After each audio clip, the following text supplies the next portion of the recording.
ইরানের ছোড়া 10টি ব্যালিস্টিক ক্ষেপণাস্ত্রের 5টি ইসরায়েলের আকাশ প্রতিরক্ষা ব্যবস্থাকে এড়িয়ে তেল আবিবের প্রাণ কেন্দ্রে আঘাত এনেছে।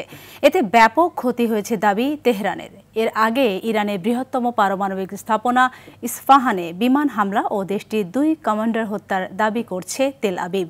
ইরানে ইসরায়েলি আগ্রাসনের তীব্র নিন্দা জানিয়েছে আরব দেশগুলোর পররাষ্ট্রমন্ত্রীরা। বিস্তারিত রাকিব হাসানের রিপোর্টে।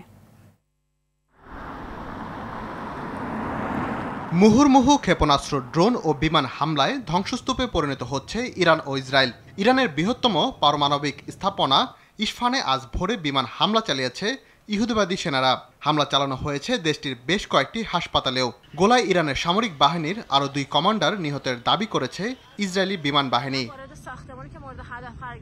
বিমান হামলার জবাবে ইসরায়েলে ফের ক্ষেপণাস্ত্র ছুড়েছে ইরান।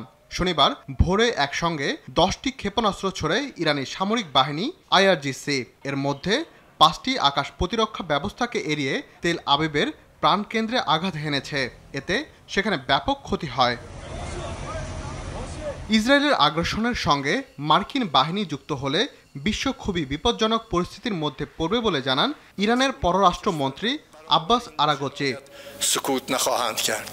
এদিকে নেতানিয়াহু আজীবন ইসরায়েলে ক্ষমতায় টিকে থাকতে ইরানে আগ্রাসন চালাচ্ছে বলে মন্তব্য করেছেন সাবেক মার্কিন প্রেসিডেন্ট বিল ক্লিন্টন। জনপ্রিয় মার্কিন টেলিভিশন অনুষ্ঠান দ্য ডেইলি শোতে দেয়া সাক্ষাৎকারে এই বিস্ফোরক মন্তব্য করেন তিনি।